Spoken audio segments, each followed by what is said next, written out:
Greetings and bienvenue, Midnight Crew. Thank you for returning to this broadcast. And welcome to new viewers joining us for the first time. If you like a video, then feel free to subscribe. What can American anons tell us about the Appalachians? Americans on other websites keep talking about how the forest is a dangerous place to be after dark. If you hear weird noises, no, you did not. Always have curtains covering windows that face the woods, etc. Also, if anyone has a good blog, YouTube channel or whatever, where I can learn more about /x/stories from the Appalachians, please post them. Alright, I'll tell you about the Appalachian Mountains. The scariest regions from a paranormal perspective are in Virginia and West Virginia. The energy there is unmatched. The mountains used to be taller than the Himalayas and are 480 million years old. The resident population is unbelievably poor, undereducated, and fanatically religious. I've seen pastors worship for 48 straight hours with lethally venomous snakes wrapped around their necks. I've seen a huge bipedal, short-haired canine fall out of a tree and injure itself, limping away frantically. I've seen countless orbs dart around the sky, and unexplainable lights weave through the trees before vanishing. I've seen transparent figures play hide-and-seek between trees, teleporting back and forth before they can catch each other. The growth is ancient and untouched for hundreds of square miles. You can feel an accumulation of life, death, fear, and beauty over millions of years. I'm accustomed to it, but these regions present real psychological and physical dangers. When you get deep into the woods, it feels more like you're in a cave than among the trees. There is no cell phone service. I often feel these areas activate what I believe to be residual survival emotions from our ancestors. Yeah, they're older than bones. As in life didn't have skeletons yet. Why there's no dinosaur fossils here. Also, a fun fact.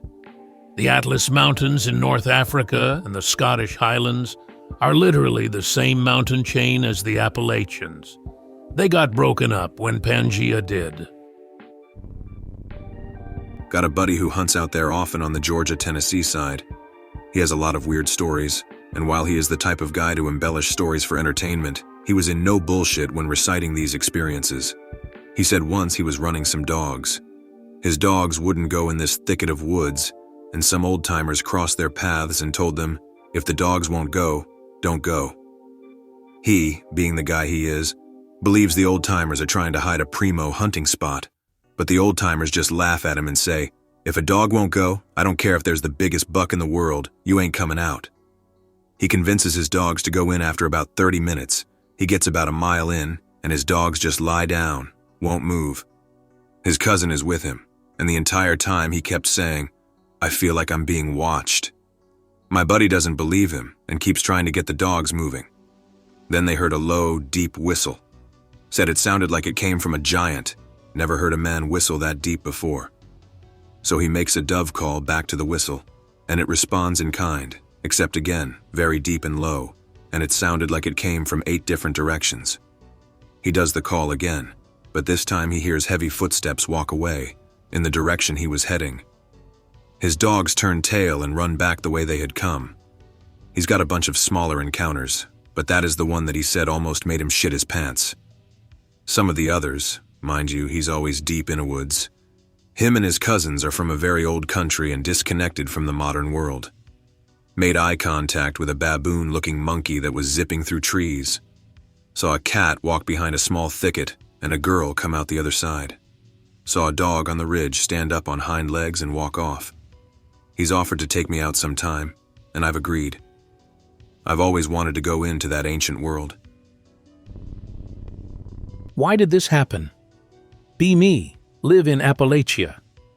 Driving back home from town late at night, an opossum jumps off the median at the worst possible time.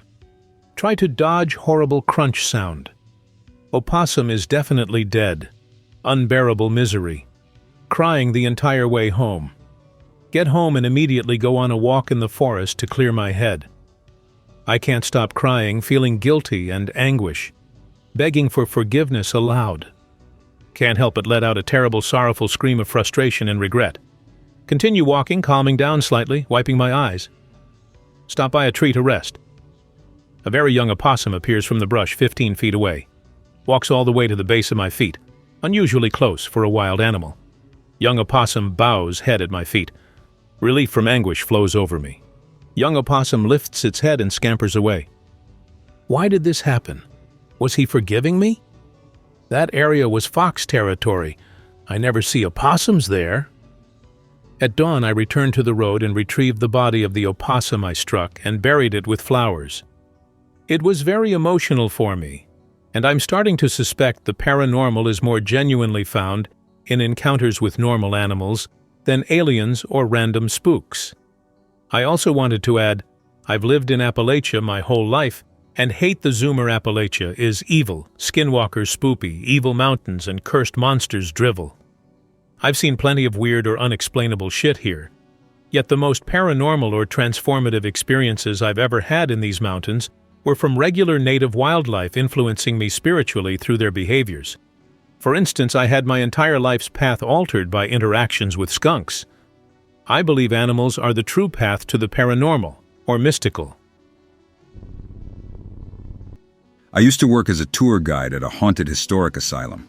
I've got a lot of stories, both my own and ones told to me. This one was told to me by a coworker. The second floor of the hospital has doors that lead to nowhere. Years ago, there used to be a catwalk that led to a cafeteria outside. Both catwalk and cafeteria are gone. Double doors are now locked, blocked off, with a tarp covering the outside. Years ago, there was a fire in the main building. No one died. Used those double doors to leave. Fast forward to within recent years, a little girl is taking a tour.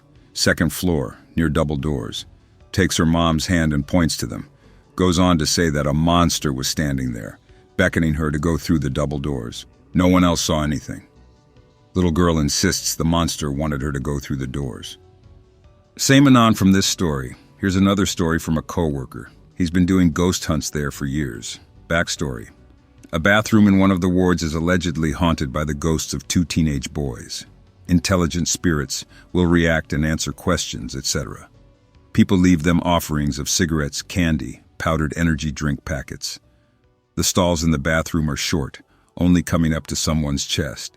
Safety reasons. Coworker and buddy were doing an EVP session in that bathroom one night. Coworker has built a rapport with the spirits, is just hanging out basically. His buddy suddenly freaks out and scrambles out of the bathroom. Near pitch blackness in the ward, only light coming from outside. Buddy goes on to explain that in what little light there was, he saw 2 hands grip the top of the stall door behind my coworker. Then a shadowy head. The head and shoulders of a boy were slowly rising up from behind the stall door. It's in and near Appalachia. I worked there for a season as a historical tour guide. Really fun job, but draining at times.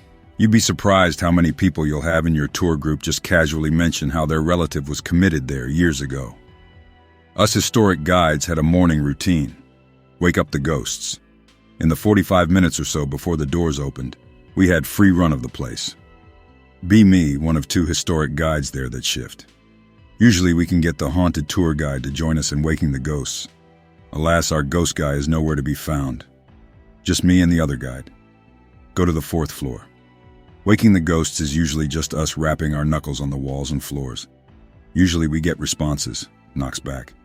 It's considered polite to wake them up before tours, otherwise they get fussy. Her and I get some knocks and footstep sounds. Satisfied, we start to head back to the ground floor. Multiple fire escapes and stairs we can take. For some reason, we ignore the main staircase. We aren't talking. We're walking side by side to the fire escape. I'm still new, but she's been there for years. Her parents worked there. She knows this place like the back of her hand. Side by side, we go down the fire escape. No idea why, we just go. I can't remember who reached for the door on the ground floor, but it's locked. We kind of look at each other, then look at the door. It leads directly to lobotomy recovery. We look at our phones for the time.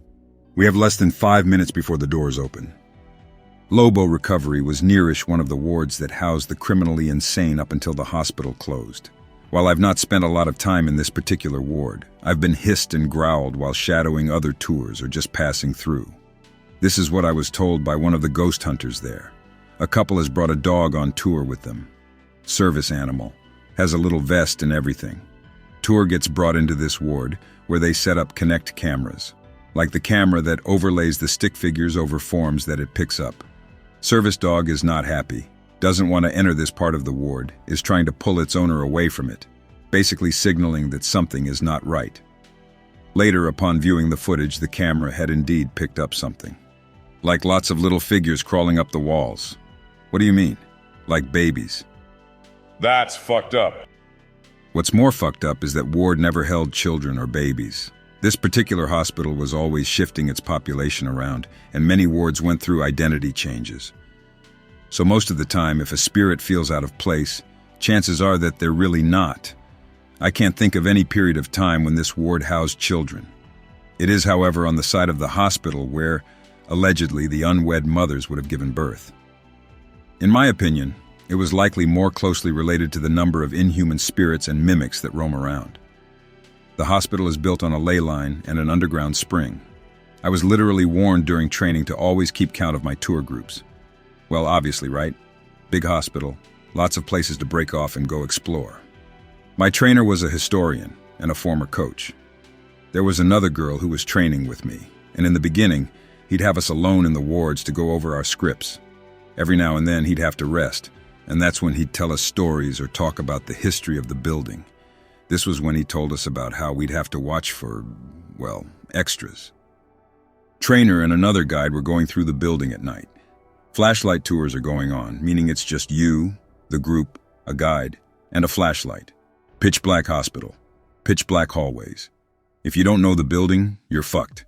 Trainer and guide getting from point A to point B, passed by a tour group. He waves hello, makes a little joke, and they slip on by. Get back to home base, no big deal. They ask about the tour group that's still out. LMAO, what tour group? The guide didn't return the next year.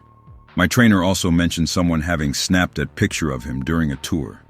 In the picture, you can see an extra person. Even worse, my trainer confirmed that it was a younger version of himself standing there. Definitely something more than just lost spirits wandering around there. Please continue. Oh yeah. For some reason, mimics and doppelgangers are common on the land. One of the other guides saw a co-worker sitting, staring in his car. Turns out, he hadn't been out to his car at all. Another guide had one who liked her. An apparition of her would appear in the same exact nurse's station. I was told that the longer you looked at it, the older it'd get. I never saw anything on that level, but I've heard familiar voices. One incident happened while I was training and coincided with shadow figures appearing on our CCTV footage. Has anyone there, employee or tourist, experienced physical contact from any of the entities? If so, was there anything violent like hitting or scratching?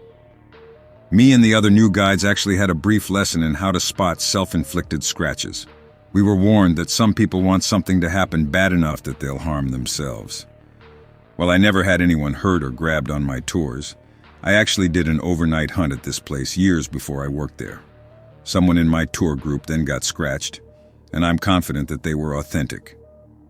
That being said, we do have violent spirits. We have very grabby spirits, and some of them don't realize what they're doing. It's like a bunch of drowning people reaching for a single life vest. The historical guides all wear old nursing uniforms, and most everyone there has gotten their skirt or hair grabbed or pulled. Sometimes this coincides with messages over the spirit box like, "Am I dead?" and pleas for help and guidance. Sometimes you get growled at while passing through wards that historically weren't safe spaces for nurses. It was deeply draining. Like I'd come home and completely crash. I was warned signing on that I might get grabbed or scratched or pushed. During training, I was shown pictures of someone with scratches up and down their face. Do you have any more stories about that place? I've been known to spurg every now and then about this place. Not just the creepy stories, but the history and stuff I've picked up. One of my favorites to tell is my first encounter with the creeper. End of day, getting dark earlier now that it's fall. Changed out of uniforms, locking up, normal stuff. My turn to go up each floor and gather the garbage. Mostly just water bottles and the occasional wad of gum. 4th floor, very dark, no electricity. Little trash can is positioned so that I can see directly down one of the wards. Another dark ward just behind me, housed the alcoholics and addicts for a while. At the end of the hall in front of me is a little window with a tiny bit of light near the floor. Circular fan in front of the floor-level window, you can see daylight through most of it. If you think of the fan as the face of a clock, it was completely black between the 5 and 8. The fuck is that? It's gotta be shadows. The shadowed part is suddenly jerked away. The only way I can describe it is that it was like someone suddenly jerked a giant black comforter to the side. Changed the bag out of the trash can and haul ass down 4 flights of stairs. God hissed later when I passed through while waking the ghosts one morning. Move to the middle of nowhere, Tennessee. Rent a house, since I'll only be there for a year or so for work. Old place, 1 floor, built in the early 1900s. Has a nice walk-in pantry in the kitchen. First week there, I woke up to a sudden bang, as if someone slammed their hand against a wall. Confused as fuck, grab my bat. House is clear. Go to the kitchen, which is on the opposite side of the house. Pantry door is wide open. My cat has an arched back and is staring right into the doorway. The motion detector light is on in the pantry. WTF. I have to wave my arm sometimes to get that to turn on. Check the pantry, expecting some tweaker or a possum or something, but nothing is out of place. Light goes off, and I go back to bed. It happened a couple more times when I lived there. Always in the dead of night, though. Never asked the landlord about it, though. So sorry. No creepy finale. What's the surest you've ever been that something absolutely sinister was looking straight at you? I felt this one, and only once in my life. It was a feeling literally unlike anything I've experienced before. I grew up in North America and spent tons of time in Innawoods as a kid and teenager, so I'm used to situations where you know an animal is just behind a thicket but you can't see it. Moose, bears, lynx, etc. I've wound up encountering all of them at a distance, but usually knew it before I could see them. It's like a sixth sense that something else alive is right there around you, but it's more of a heightened sense of awareness. Like your brain shuts off all its autopilot functions and you are aware of every slight noise, of outlines in the brush, of small wafts of musk, etc. You become hyper-focused, but you can still act, right? It's your caveman hunter brain overriding your limbic system. Your breaths become deliberate. You are fully aware of your usually autopilot movements and you become hypersensitive to stimuli. Well, the time I felt something even beyond this was actually not Innawoods, but on a university campus in Ireland. The campus was bordered by a river and some light suburban development, but beyond the river was a couple 100 square kilometers of bogland, fallow fields and scrub. On the other side of the housing was a huge bogland. The area was hit hard by the famine and there was loads of supernatural activity in general, UFOs and poltergeists in particular. Anyways, I'd begun a PhD at this university and was given access to a departmental research room that only professors and grad students had access to. The campus closed around 10 p.m., but the building this department was in always had one door unlocked for cleaning and security staff to take out the trash or have a cigarette. Naturally, I began to hang out in this cool private study a lot as no one really used it. I started a habit of doing research or writing in the room and then going out to a bar after, to hit on college girls. Eventually, I realized that if I turned the room lights off at 10 p.m., the cleaning ladies would assume the room was unoccupied and leave the building. So I had not only this office, but the entire university building to myself after night, if I just snuck past the cleaning ladies at 10. Security never bothered me if I walked around the building at night because it was pretty normal for grad students to burn the midnight oil, especially chemistry students running trials in another section of the building. The only problem they had was if you tried to come back into the building, in which case they would drive up and tell you to leave. So I now have this chill private study in a completely isolated part of the uni building for myself to hang out in before going out to party. I would bring some beer in my backpack and chill out listening to music or reading to pregame before going out clubbing and had absolutely no problems. One day, I didn't bring beer and realized that if I snuck out that single unlocked door in the basement, I could run to the corner store and buy a couple cans and come back in if I wedged a pencil in the doorframe. I scurried through the campus along pathways that had no security cameras to avoid problems with the staff if they saw me come back inside the building, which wasn't allowed, and neither was drinking alone after hours in my private clubhouse. I did this a few times with zero problems. I snuck out through the abandoned but still lit uni-complex through a basement door, then zigzagged around a bunch of formerly temporary container buildings and passed through this narrow, dark alley between a container building and an exterior wall. It always gave me the creeps because the container building next to it had windows facing the alley, and I suppose I was scared to have someone see me scurry by with a six-pack in hand and call security on me, but also the alley had this dark, overbearing feeling in general. The wall was covered in pitch-black ivy, and the gap overhead had grown over a bit as well, so not even moonlight or street lights entered it at night.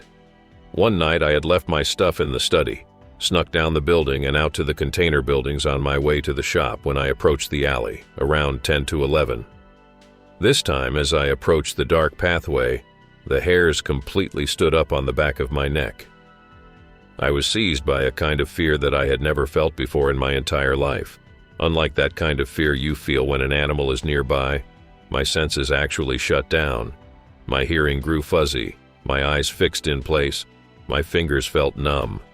My body stopped responding to my impulses. I had completely frozen in my tracks and felt that something overwhelmingly malevolent and dark was on the other side of that building, waiting for me in the alley. I came to my senses after 5 seconds or so, which felt like 5 minutes, and decided to go anyways. I moved to take a step forward but simply could not. I was overwhelmed with the same feeling of dread. The hairs on my whole body were shooting out like pin needles. I could feel the presence of something wicked, something evil in that corridor waiting for me. Without thinking about it now, I just ran back to the door. I didn't look back, but I could still feel that thing in my vicinity. I slammed the door shut and bolted up the stairs to the office. I swear to God that I heard the door open below me, which should have been impossible as it was locked from the outside and there was no handle.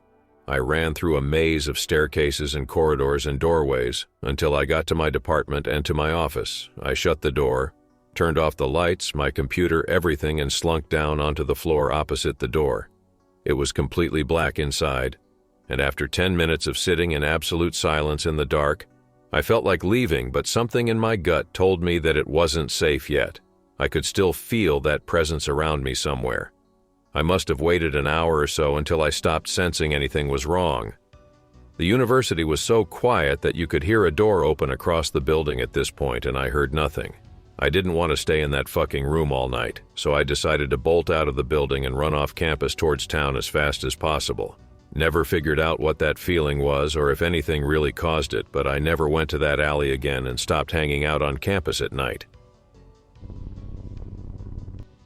I had some pretty weird shit happen to me when I was living in Southern Virginia, close to the North Carolina border.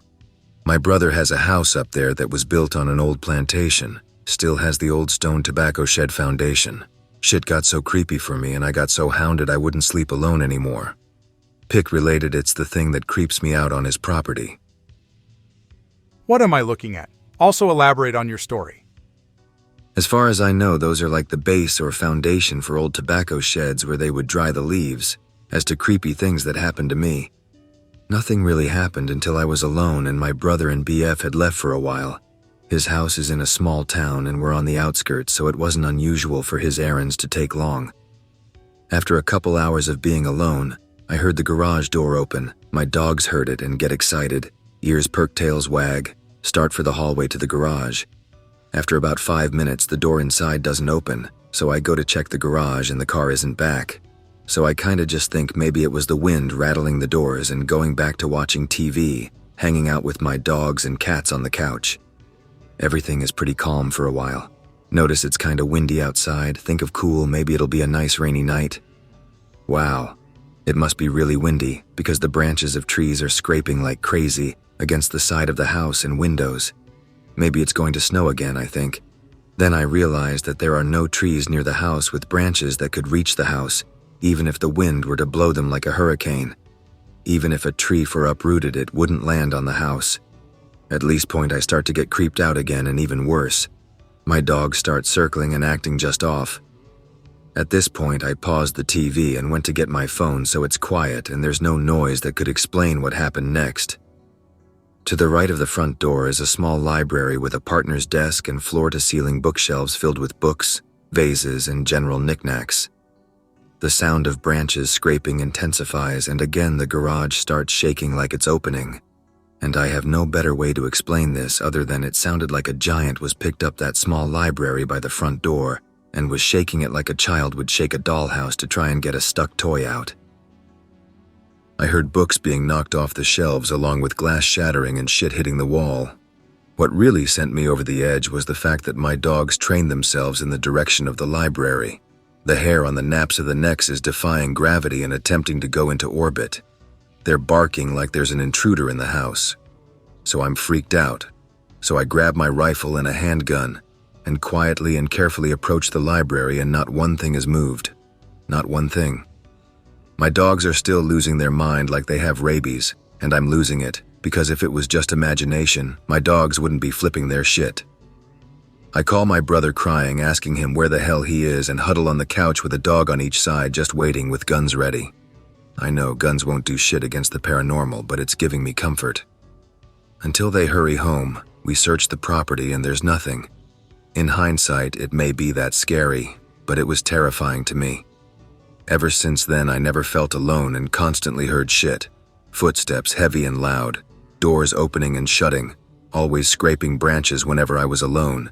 Even saw door handles violently like trying to open themselves.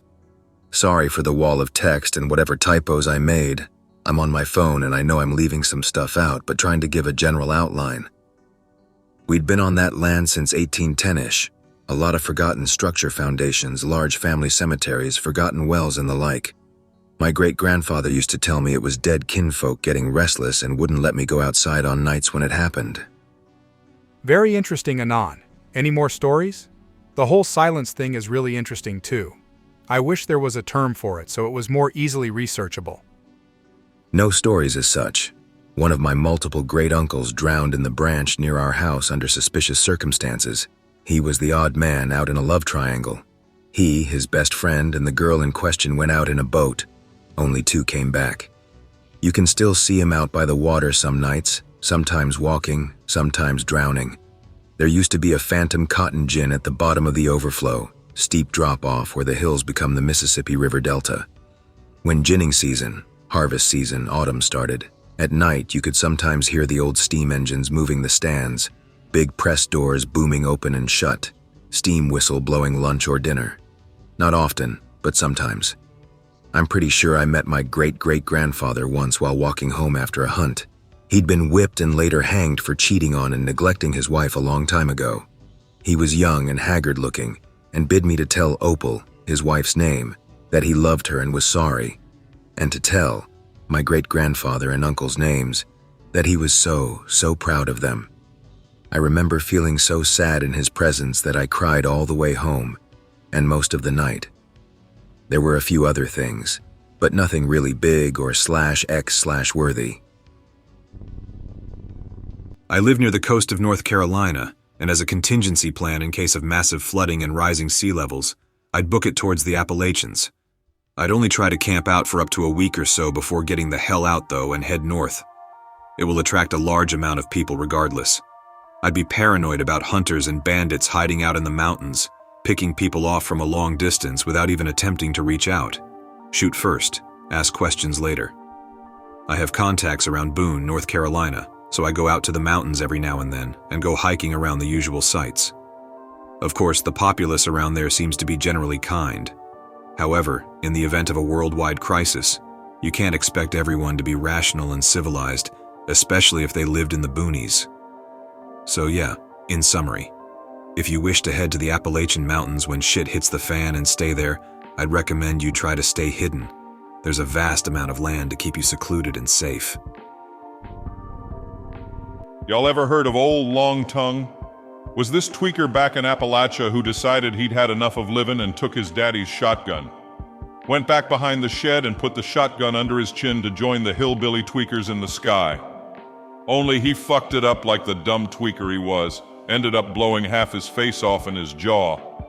Had all manner of gore dripping off that shredded hole of his, the dumb bastard.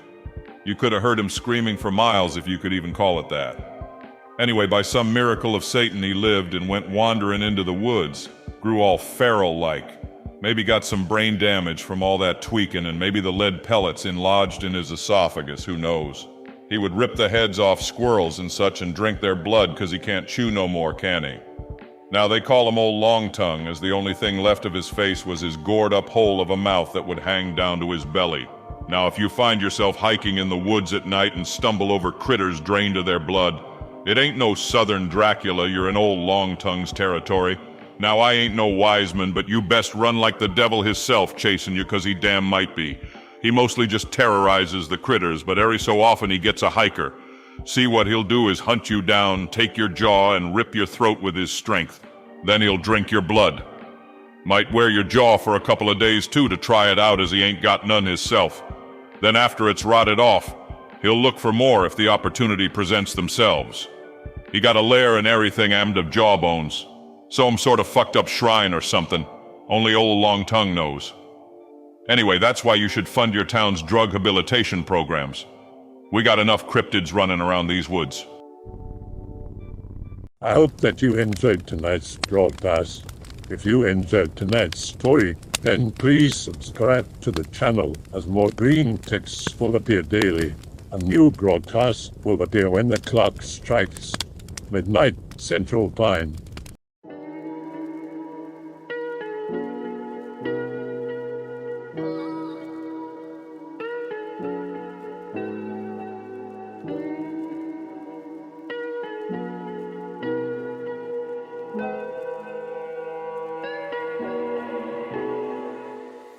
Remember to check the Odyssey and Rumble pages for separate archives of previous broadcasts.